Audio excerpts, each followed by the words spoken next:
जी हाँ, नमस्कार साथियों। चलिए आज हम एक प्रैक्टिस सेट सॉल्व करेंगे। ये प्रश्न आप तभी सॉल्व करना जब आपने मैथ्स का सिलेबस बहुत अच्छे से कवर किया हो। तो चलिए देर ना करते हुए सीधे हम क्वेश्चन पे आते हैं। पता है, इसको आप पढ़ के एक बार ट्राई करके अवश्य देखो। आपसे यदि हल ना हो तो फिर आप ध्यानपूर्वक इस सवाल को समझिए। देखो क्या कह रहा है प्रश्न। तो सबसे पहले आप प्रश्न को पढ़िए। एक वर्ग की भुजाओं 20% और दूसरी भुजा में 30% की वृद्धि की जाती है। इस प्रकार बने आयत का क्षेत्रफल इस वर्ग के क्षेत्रफल से कितने प्रतिशत अधिक हुआ। तो ध्यान दीजिए, यदि आपने परसेंटेज अच्छे से पढ़ा है, मेंसुरेशन के फॉर्मूला याद है, तो इस सवाल को आप सेकंडों में जवाब दे सकते हैं। देखिए 20% का मतलब क्या होता है। 20% का मतलब होता है 1/5 का आया ना। रेशियो कितना बन जाएगा 5 से 6। यदि पहले भुजा 5 थी, अब कितनी हो जाएगी 6, तभी हम कहेंगे कि इसमें 20% की वृद्धि हो गई। ऐसे तो इसके बाद क्या लिखा, आगे दूसरी भुजा में 30% की वृद्धि की गई। तो 30% का मतलब क्या होता है। 30% का मतलब परसेंट हटाएंगे 100 या 3/10 आ जाएगा। आया काट पीट के आएगा। वृद्धि है तो ऊपर वाली संख्या प्लस करेंगे तो ये बन जाएगा 10 से 13। अब क्षेत्रफल क्या होता है, लंबाई गुणा चौड़ाई। इनका गुणा करेंगे तो पहले का क्षेत्रफल आएगा 50, ऐसे बाद का क्षेत्रफल कितना आ जाएगा 78। ऐसे अब 50 से कितना ज्यादा हुआ 78, या फिर आप 50 को 100 बना दो। तो 100 बनाने के लिए इसमें 2 से गुणा करते ये आ जाता 100 और ये आता 156। पहले क्षेत्रफल 100 था, अब कितना हुआ 156। तो कितने की वृद्धि 56%। करेक्ट आंसर क्या आ जाएगा। यदि आप इसको परसेंटेज बेस पर करते तो और सुपर फास्ट हो जाता। वो कैसे, एक फार्मूला आपको पता होना चाहिए, x + y + xy अपॉन 100 का माया ना। xy की जगह 2 मान दिए, 320 50 तो आपस में गुणा करेंगे तो ये बन जाएगा 600 और 100 से डिवाइड करेंगे 6। तो करेक्ट आंसर क्या आ जाएगा 56%। Option number A. एक सवाल को हल करने के कई तरीके हो सकते हैं, जो आपको बेस्ट लगे उसके आप कर सकते हो। इसका बताइए क्या आंसर आएगा। ये भी देखो बहुत अच्छा सवाल है, मेंसुरेशन का सवाल है। तो केंद्र ए और बी दो वृत्त हैं, दोनों की त्रिज्याएं अलग-अलग दी हैं। देखिए एक वृत्त ए है, एक वृत्त ए। दोनों वृत्त कैसे हैं, वृत्त बाहर रूप से एक दूसरे को स्पर्श करते हैं। तो देखो बाहरी तरफ से ऐसे टच कर रहे हैं इस प्रकार से, को आया ना। देखो ये वृत्त इसको टच करता है। छोटे वाले की त्रिज्या कितनी है, छोटे वाले की त्रिज्या एक तो 8 और एक 4। छोटे वाले की 4 और बड़े वाले की 8। तो ये त्रिज्या इसकी 4, उसकी त्रिज्या कितनी है जी, ये 8। ये इसका नाम ए है और ये बी है।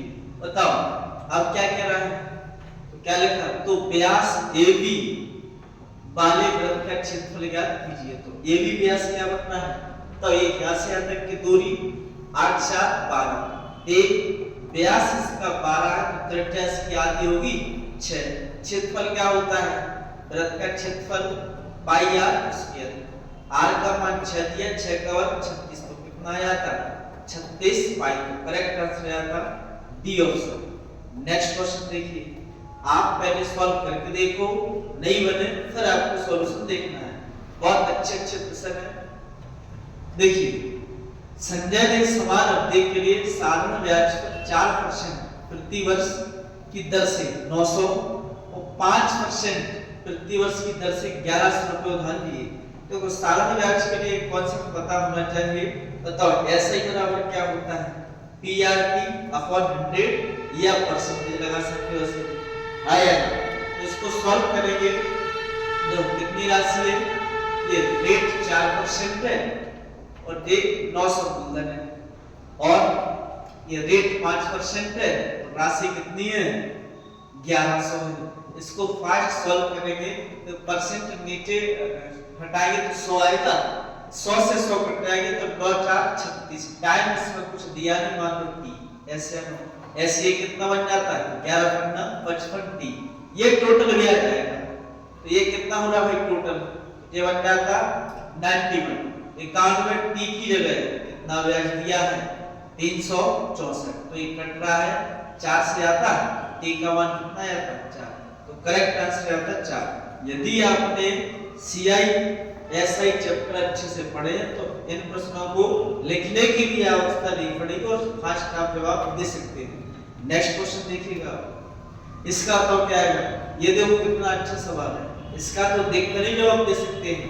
देखो कोई संख्या 24 से कब विभाज्य होगी, 24 से कटने वाली संख्या भाई इसमें 8 और 3 से भाग जाएगा, या हम ऐसा कह सकते हैं इसमें 4 से ही भाग जाएगा 6 से। 4 का नियम क्या कहता है, लास्ट के दो चेक कर लो, बताओ 11 में भाग जाएगा, 21 में जाएगा, 18 में जाएगा, इनमें किसी में भी भाग नहीं जाएगा, ना 11 में जा रहा, ना 21 में, ना 18। करेक्ट आंसर क्या आएगा, एक ही ऑप्शन बचता है 28। 28 में 4 से भाग जा रहा तो पूरा चेक करने की आवश्यकता नहीं है, तो ऑप्शन नंबर सी ये इसका आंसर आता है। ऐसे नेक्स्ट क्वेश्चन देखिए, इसका तो क्या है, ये भी देखो बहुत अच्छा प्रश्न है। तो ऐसे प्रश्न आ जाए तो आपके स्पीड को बढ़ाएंगे, देखते नहीं जवाब दिया जा सकता है। देखो यदि m एक कैसी संख्या है, सम संख्या है, तो इस तरह से जो संख्या आएगी किससे विभाज्य है ये हमें बताना है। तो सम संख्या की सबसे छोटी संख्या 2 रख के देख लो, 4 रख के, 6, 8 इस तरह से, नहीं तो इसका एक फॉर्मूला भी होता है उससे ही बन जाएगा। तो फिलहाल हमें सीधा दिख रहा है 8 की पावर 2 माइनस 1, तो 8 पावर 64, 64 में से 1 घटाएंगे कितना आ जाएगा 63। Option number B. ऐसे प्रश्नों का देखकर नहीं आप जवाब दे सकते हैं। नेक्स्ट क्वेश्चन देखिए, इसका तो क्या है, ये देखो कितना खूबसूरत प्रश्न है, इसको देखो आप ट्राई करके। देखिए एलसीएम में क्या होता है, संख्या इसमें दी है, देखो 3 संख्या है, ये इस तरह से, एक संख्या तो देखो ये एक संख्या, ये 3 संख्या नहीं, एक तो ये है यहाँ से एक संख्या और एक संख्या ये दी है, ये 3 संख्या दी पावर, इनका हमें क्या बताना है, एलसीएम। तो एलसीएम में आपने कॉन्सेप्ट पढ़े होंगे, जब भी फैक्टर वाली संख्या है तो उसमें सब कुछ आएगा और सबसे बड़ी पावर हमें देखनी है। मतलब जैसे कि 2 की बात करें, 2 की पावर सबसे बड़ी देखना है तो पावर कितनी आनी चाहिए, 3। 2 की पावर 3 देखो ऑप्शन में, देखो ये 2 ऑप्शन तो देखते नहीं, हटा सकते हो आप। 2 की पावर 3 तो ऑप्शन या तो ए होगा या बी होगा। इसका 9 को देखो, तो 9 की पावर सबसे बड़ी होनी चाहिए, इसमें 2 है और इसमें 9 है नहीं है, इसमें 9 की पावर 3 है, तो सबसे बड़ी पावर 3 आनी चाहिए।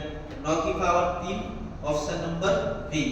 पूरा करने की आवश्यकता नहीं है, आप इस तरीके से आंसर तक पहुंच सकते हो। एलसीएम क्लास जब आपको पढ़ाई तो पूरी सारी इसकी डिटेल से बताइए किस तरीके से ये संख्याएं बनती है और कैसे इनको सॉल्व किया जाता है। नेक्स्ट क्वेश्चन बताइए, इसका तो ये भी बहुत अच्छा प्रश्न है, इसको आप करके देखो। देखो क्या कह रहा है, हमें चौथा अनुपात दिया है और a का मान क्या है, तो चौथा अनुपात के लिए क्या होता है, यदि मध्यानुपात होता तो रूट के अंदर a भी आया ना, x बराबर, यदि तृतीय अनुपाती होता तो b स्क्वायर बटे a, चौथा अनुपात होता तो a गुणा b, ये सॉरी a नीचे आता है b into c upon a, मतलब दूसरी संख्या गुणा तीसरी संख्या, पहली संख्या से डिवाइड कर देंगे, चौथा अनुपात आ जाएगा। इसको आप देखिए, बताओ चौथा अनुपात इसमें दिया है 81 बराबर 2 संख्या ले दी, इनका आपस में गुणा करेंगे तो कितना आ जाएगा 16 a स्क्वायर, पहली संख्या से भाग देंगे 4, 4 से आता है 4 बार, तो यहाँ आ जाएगा 81/4, 81/4 रूट के अंदर आएगा, इसका हटाएंगे तो ये आता है 9/2, ऑप्शन नंबर सी इस तरह से बन जाएगा। नेक्स्ट क्वेश्चन देखो आप, इसका बताइए क्या आंसर आएगा। बहुत अच्छे प्रश्न है, जब पूरे ये सब चीजें क्रमबद्ध तरीके से पढ़ते हैं तो बहुत अच्छे से ये चीजें समझ आती हैं। इसको बताइए, एक मनी बैग में क्रमशः रुपए दिए, देखो 1 रुपए, इसमें 1 रुपए और एक है 5 10, 5 रुपए और 10 रुपए, यानी कि संख्या का अनुपात क्या दिया है, अनुपात दिया 3 5 7, या तो x मान लो या यूनिट में कर लो। बताओ एक रुपए के कितने संख्या में 3 नोट हैं, कुल रुपए कितने बन जाएंगे 3। ऐसे 5 के कितने नोट हैं 5, 5 × 5 25 आ जाता, आया ना। ऐसे ये कितना बन जाता है, 10 के नोट कितने हैं, 60, 70 रुपए बनेंगे कि नहीं।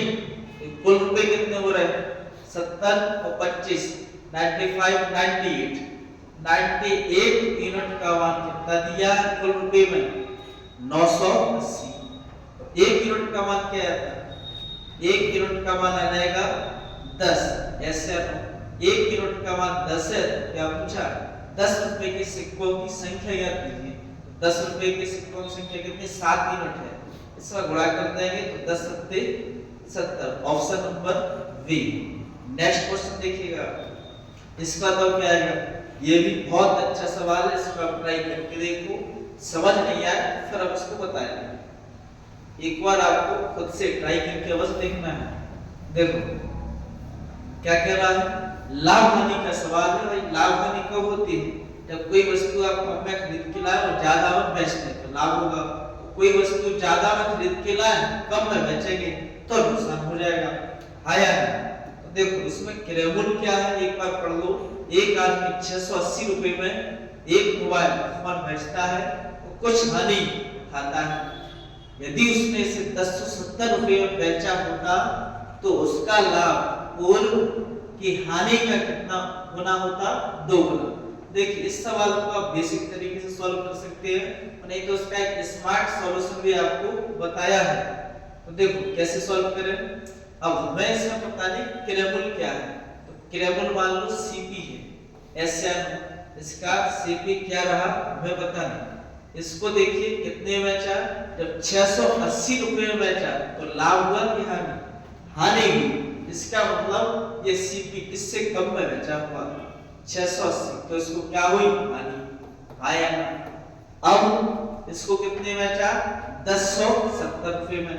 जैसे 1070 में बेचा तो इसको लाभ होता है, तो ज्यादा में बेचा होगा 1070, यहाँ कितने का होता है पता है, कितना किया ये लाभ हानि, तो कहा गया तो उसका लाभ पूर्व की हानि का 2 गुना है। तो मान लो पहले हानि अगर 1 रुपए की थी तो इसका 1 का 2 गुना 2 रुपए का लाभ है।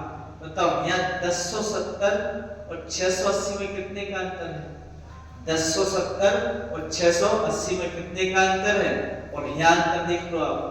तो देखिए यहाँ अंतर कितने का है, एक संख्या माइनस की और एक प्लस की है, तो 2 और 1 3, 3 नहीं, 3 की जगह कितने का अंतर है, देखो इसमें से घटा दो, ये आता है 0, 17 में से 8 है ये 9, और ये आता है यहाँ पर ये 3, तो 390। 1 यूनिट का मान क्या आता है, 1 यूनिट का मान आएगा, 1 यूनिट का मान आ जाएगा 130 रुपए। आया ना। तब या तो आप यहाँ से हानि निकाल लो या इसका लाभ। 1 यूनिट का मान 130, तो 2 यूनिट का मान कितना आ जाएगा, 13 दूनी 26, 260 रुपए का लाभ है 1070 में बेचने पर। तो क्रयमूल्य क्या रहा होगा, इसका मतलब साफ है भाई 260 रुपए में कम में खरीद के लाए होंगे। कितना आया था, 1070 में से 260 हटा देंगे तो 810 रुपए। क्रयमूल्य क्या आ जाएगा, 810, ऑप्शन नंबर सी। इस तरह से सवाल हल आराम से हो जाएंगे। नेक्स्ट जब क्लास लेके आएंगे तो और अच्छे आपको प्रश्न लेके आएंगे। आप इन प्रश्नों को सॉल्व करना, जब कोई ना बने तो फिर आप उसका वीडियो सॉल्यूशन देखें। मिलते हैं नेक्स्ट क्लास में। जय हिंद, जय भारत।